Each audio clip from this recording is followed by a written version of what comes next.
Once upon a time, in a small town nestled between rolling hills and a winding river, there lived a little puppy named Charlie. He was a small, fluffy ball of fur with big brown eyes that sparkled with curiosity.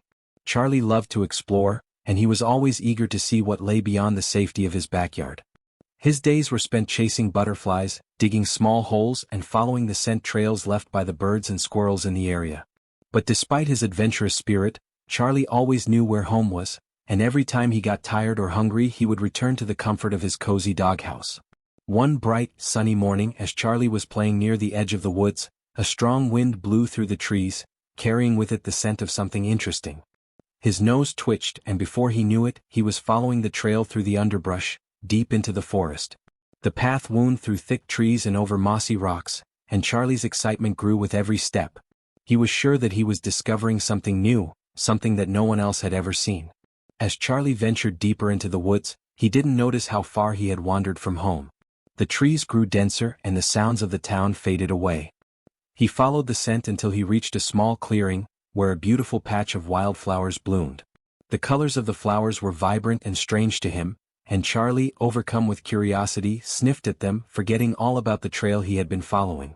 After a while, Charlie looked up and realized that the sun was lower in the sky, and the familiar landmarks he usually relied on were nowhere to be found. His heart began to race as he looked around, trying to figure out which way he had come. The forest, once full of exciting smells and sights, now felt vast and unfamiliar. A soft whimper escaped from Charlie's throat as he realized he was lost.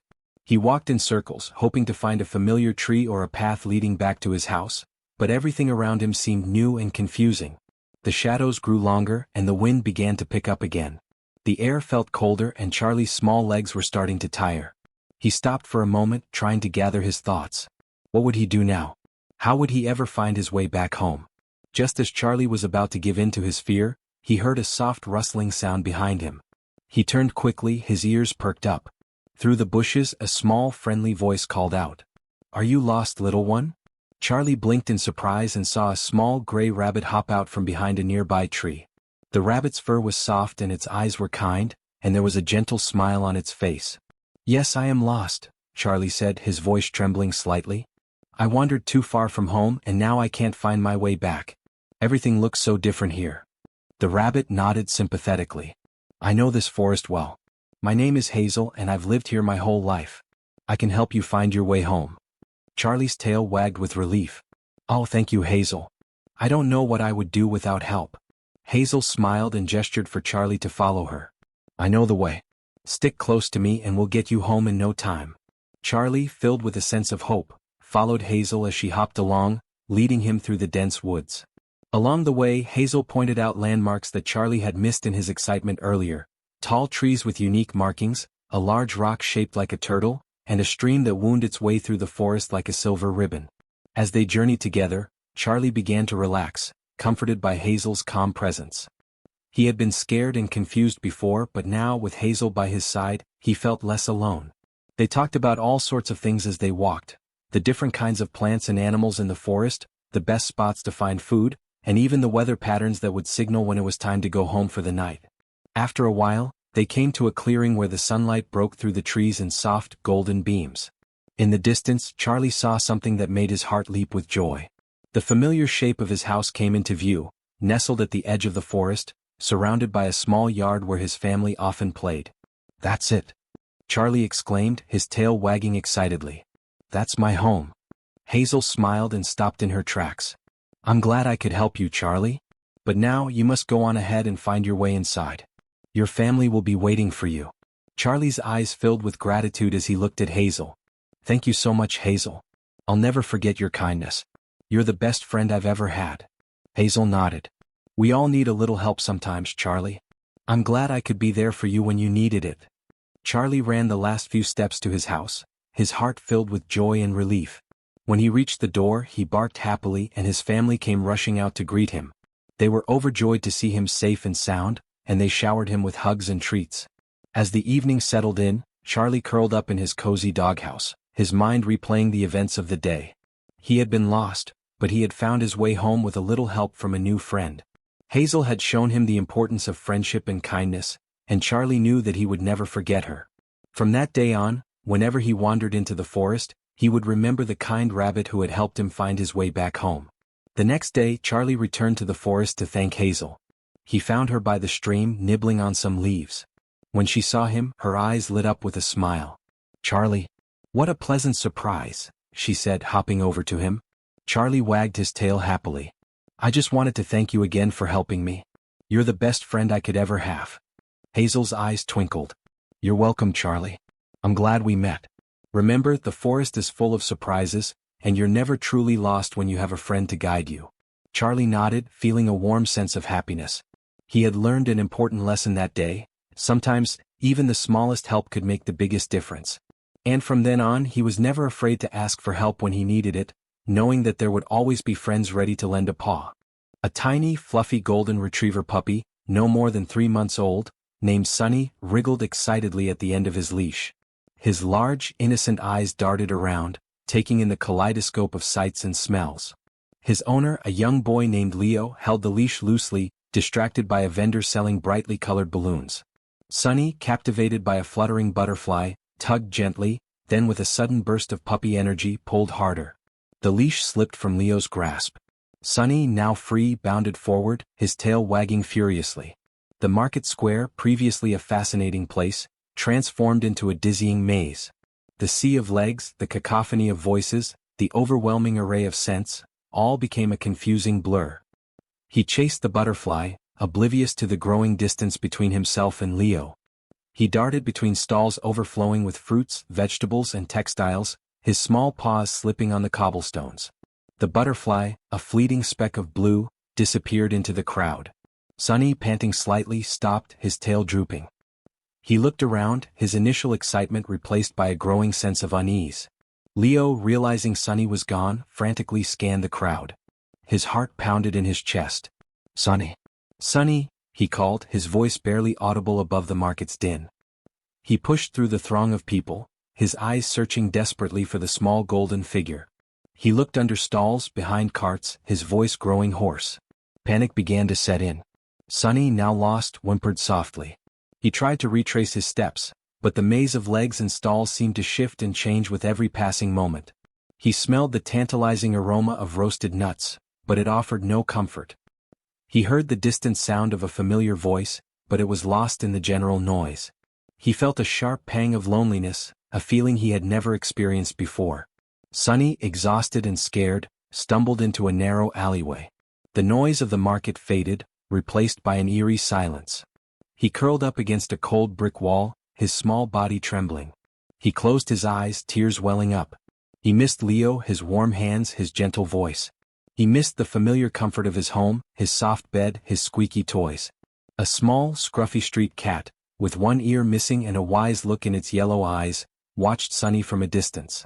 It had seen many lost creatures in its time, and it recognized the fear in the puppy's eyes. The cat, named Rusty, approached cautiously, its tail twitching. It let out a soft meow, a gentle greeting. Sunny opened his eyes, startled. He saw the cat, its ragged fur, its scarred face. He whimpered again, unsure of what to expect. Rusty, sensing his fear, sat down a few feet away, its gaze soft and reassuring. It didn't move, didn't make a sound, just watched. After a few moments, Sunny, curious, sniffed the air. The cat smelled of dust, fish, and something strangely comforting. He took a tentative step towards Rusty, then another, until he was close enough to sniff its nose. Rusty, in return, gently nudged Sunny's cheek with its head. A sense of calm washed over Sunny. He felt less alone, less scared. He sat down beside Rusty, his tail giving a small, hesitant wag. Rusty, in its own way, seemed to understand. It began to groom its fur, a rhythmic, soothing motion. Sunny, watching, felt a wave of drowsiness wash over him. He closed his eyes, and for the first time since he got lost, he fell asleep. Leo, his face streaked with tears, his voice hoarse from calling, wandered aimlessly. He had searched every corner of the market, asked every vendor, every passerby, but no one had seen Sunny. He felt a crushing weight of guilt and despair. He should have held the leash tighter. He should have paid more attention. A kind-looking elderly woman, with a gentle smile and a warm voice, approached him. "Are you all right, dear?" she asked. Leo, his voice choked with emotion, explained about Sunny, his lost puppy. The woman listened patiently, her eyes filled with sympathy. "Don't lose hope," she said, placing a comforting hand on his shoulder. Sometimes lost things find their way back. Have you tried putting up posters? Leo shook his head, the thought hadn't even occurred to him in his panic. Come with me, she said, leading him to a nearby shop. We'll make some posters with a picture of Sunny and your contact information. We'll put them up all around the neighborhood. Sunny woke up, feeling refreshed and surprisingly less anxious. He looked around, remembering where he was. Rusty was still there, curled up beside him, its eyes half closed. Sunny nudged Rusty, who responded with a soft meow. A young girl about 10 years old, named Maya, walked down the alleyway, her eyes scanning the ground. She was looking for her lost earring, a small silver hoop with a tiny blue stone. She spotted Sunny and Rusty, and her eyes widened. "Oh, what a cute puppy," she exclaimed, her voice filled with delight. Sunny, startled, barked once, then wagged his tail, sensing her friendly demeanor. Maya knelt down, her eyes sparkling. "Are you lost, little one?" she asked, gently stroking Sunny's soft fur. She noticed the missing collar. "You don't have a tag," she said, her brow furrowed. She looked at Rusty, who seemed to be watching her with an air of knowingness. "Did you find him, Rusty?" she asked. Rusty responded with a soft purr. Maya, realizing Sunny was lost, decided to help. She picked him up, holding him close. Sunny, comforted by her warmth, licked her cheek. She decided to bring him home, hoping that his owner would be looking for him. Maya brought Sunny into her home, where her mother, a warm and welcoming woman, was baking cookies. "Mom, look what I found," Maya exclaimed, holding up Sunny. Her mother's eyes widened. "Oh, he's adorable. But he looks lost," she said, her voice filled with concern. They gave Sunny some water and a small bowl of food, which he devoured eagerly. Maya's mother noticed Sunny's missing collar. "We need to find his owner," she said. "Let's put up a post on social media and check the local lost and found pages." Maya took several pictures of Sunny, his fluffy golden fur, his big brown eyes, his playful demeanor. She posted them on social media, along with a description of where she found him. She also checked the lost and found pages, but there was no mention of a golden retriever puppy. Leo sat on his bed, his head buried in his hands. He had returned home, defeated and heartbroken. His parents tried to comfort him, but nothing could ease his pain. He missed Sunny's playful nips, his warm cuddles, his happy barks. He picked up Sunny's favorite squeaky toy, a small rubber duck, and held it close. Tears streamed down his face. He felt a wave of guilt and regret. He should have been more careful. Suddenly his phone buzzed. It was a notification from a local community group on social media. He opened the post and his heart skipped a beat. It was a picture of Sunny, his fluffy golden fur, his big brown eyes, his playful demeanor. He read the caption, his hands trembling. "Found this adorable puppy near the market.